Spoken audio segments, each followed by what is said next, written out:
This week showed us again that voters are sending Republicans a message, but Republicans aren't listening right now.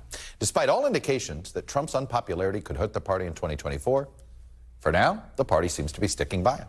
Despite all indications that abortion is a losing issue for the Republicans right now in the post-Roe era, they're sticking with their more restrictive position.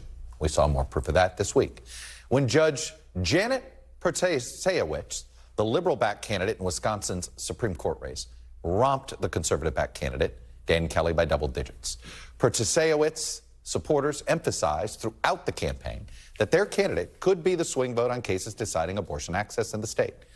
And it sure looks like voters responded, especially in the state's more well-educated suburbs, and frankly, wherever there were suburbs, not just in the big cities of Milwaukee, but the smaller cities of La Crosse and Green Bay as well. You saw the suburban bleed, if you will, go out in this vote. The chair of the Republican National Committee, Ronald McDaniel, said a messaging problem on abortion contributed to the candidate's defeat in Wisconsin, not a substance issue. When you're losing by 10 points, there is a messaging issue, and abortion is still an issue.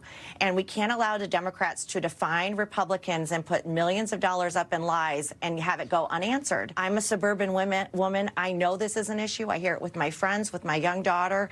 This is not an issue that's going away for our party in a post-Dobbs world, and we can't put our head in the sand and think it's going to heading into 2024. McDaniel adds that Republicans can't put their head in the sand, as you just heard. But it sure seems like that's where it's been since last summer's Supreme Court decision overturning Roe v. Wade. Because it was clear abortion was a losing issue for the GOP when voters in Kansas defeated a constitutional amendment that would have actually opened the door to more abortion restrictions in that state. Voters in Michigan in November of 2022 passed an abortion access referendum by a gigantic margin last November. And those same voters reelected Democratic Governor Gretchen Whitmer by double digits, even when her Republican challenger, Tudor Dixon, received more votes than any Republican nominee for governor had ever received in state history. That shows you how high turnout was in Michigan, and it was due to this referendum.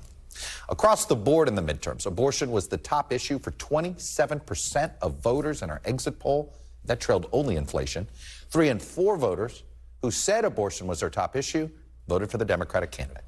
And as Republicans underperformed expectations across the board, but Republicans are continuing to push new and unique laws to curb access to abortion. Just yesterday, in one of the more bizarre laws we've seen passed, Idaho Republican Governor Brad Little signed a bill that would make it illegal for an adult to help a minor get an abortion without parental consent, to the point of it would even punish them for trying to travel out of state.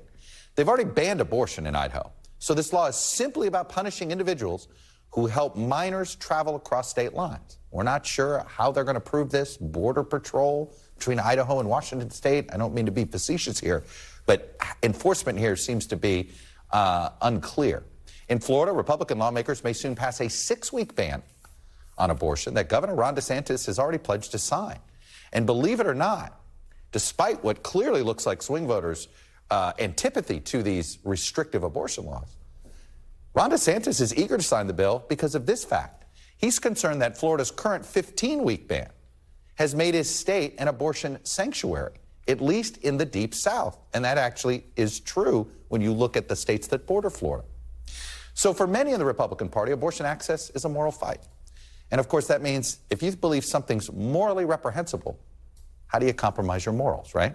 It's almost impossible to be a compromiser. But right now, the fact is that the Republican Party's position is not anywhere near in line with where voters are. It's not even close right now. And that's the exact same problem they have with rallying behind Donald Trump. So the party is driving off an electoral cliff to appease the wishes of perhaps the loudest voices in their party, but perhaps not the most influential voices in their party. Thanks for watching our YouTube channel. Follow today's top stories and breaking news by downloading the NBC News app.